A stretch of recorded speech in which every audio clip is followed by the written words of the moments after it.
going on, everybody? Welcome back to another video. Today, I'm gonna be, kind of revisiting the video that I made on Monday. I said there was some bad coaching decisions, some bad lineups being put out there for the Winnipeg Jets, and, they changed them, and they did a lot of what I kind of was hoping they would do, and they come out and they play a great game against the LA Kings and they win. I don't mean to, victory lap or anything like that, but it feels really good.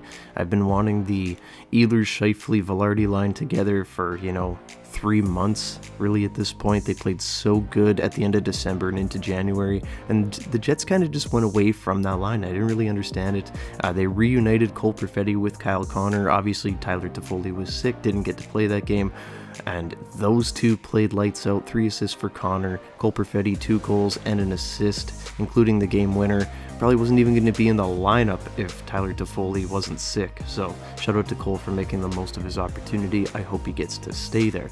But really what I'm getting at is the Jets got away from what wasn't working finally after a long time, and magically they play the best game that they've played in, months.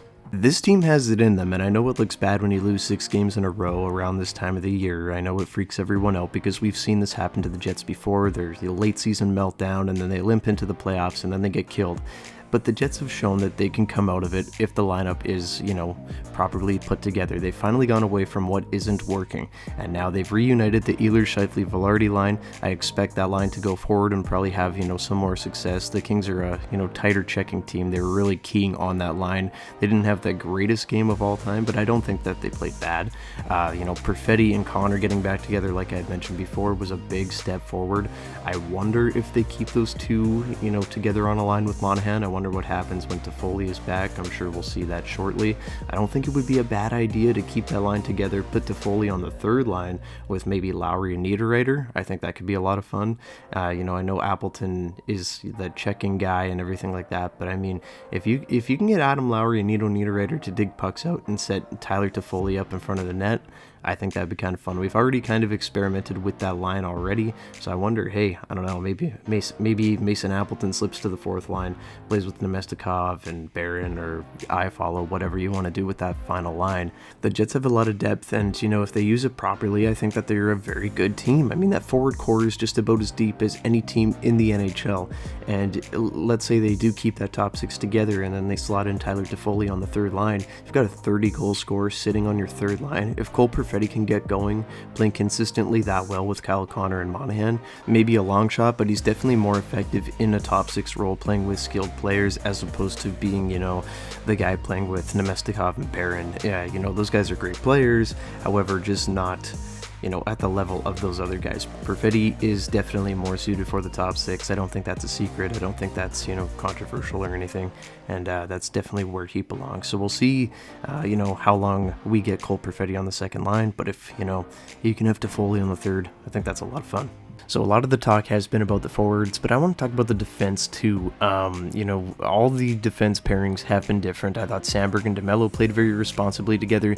Dillon and Schmidt were very good, very inoffensive, very unnoticeable. That's what you want from your defense, right? You just want them to be clean, in and out of the zone, nice and easy. Morrissey and Pionk were a little bit messy, and, we know how good Josh Morrissey is. We know how good Dylan DeMello and him have been together. I really hope they put that back together because Pionk playing with Morrissey kind of boat anchored him a little bit. And, this is no secret. We've been watching Neil Pionk here, especially the last, 15-20 games of the season. He's not been good. And this isn't, to rag on Neil or anything like that, but I don't know why. That guy cannot get the puck out of his own end to save his life, and that was a big reason why the Kings had some ozone pressure there, climb back into the game in the second period, and for a while there looked like the better team. He's just not good. And playing on the top line after, the games that he's played this season, I've talked about him before, the Islander game especially, that might have been the worst game he's ever played in the NHL, and to get a promotion out of that is crazy. So, 20 minutes a night for Neil Pionk. I don't think really anything's going to change. I don't think he's at risk of losing a top 4 spot. He's just, one of those guys that Bonus trusts, even though maybe he shouldn't. I think that he would pair really well with Dylan Sandberg. Last season, those guys played really well together. That's a pairing that I don't believe we've seen this season. If we have, it hasn't been for long. Would love if they just put Morrissey, DeMello back together. Dylan and Schmidt, I didn't mind. I thought that was really solid, actually. Wouldn't mind if those guys get some more minutes. And then, of course, Sandberg and Pionk. I think that would go a long way to success for the Jets. But that's the only critique I have on defense. I thought that, Dylan Schmidt and DeMello and Sandberg worked great. I just hope that, Neil Pionk doesn't, boat anchor this team here, because we need Josh Morrissey playing at his best. And he definitely did have some moments, scored his 9th of the season, but defensively, it's a little bit of a problem with Neil Pionk attached to him. But really, what this video is supposed to be is just saying, like, look, what they did in that LA game worked, and it worked really well. So let's just keep it the same as it is, with the exception of Tyler Toffoli coming in, but let's not break up the top 6 yet. If Cole Perfetti comes out and doesn't have a very good, next couple of games, fine, you can take him out of the top 6, that makes sense. But there's no reason you have to go back and say, you know what, we're going to go back to what we did before, and we're going to take Cole out. There's zero reason to do that. He earned his opportunity in the top 6. He played a really, really good game. And if Tyler Toffoli comes out, plays really well in the next few games, and Cole Perfetti doesn't, and you want to elevate Toffoli, that's fine. But let's not break up a good thing here that worked. Okay, let's give it a few games. Let's see what we got here. Let's not race to change the lines like we've been doing all season. The lines, I feel like, change every single night, every single game. Every 2 games, they're completely different. And, these ones worked. Let's keep them together. If they don't work in the next 2 to 3, 4 games, then fine, we can make some changes. But we just snapped that 6-game losing streak. Just please keep them together. If you want to move Neil Pionk off of that top pairing, I know it's not going to happen, but if you want to do that, go for it. But besides that, let's not make any changes. One thing to note, I know Niederreiter got hurt, and I know he had a cut or something, I believe. We'll see how serious that is. I don't imagine it would keep him out long, but he might not play the next few games.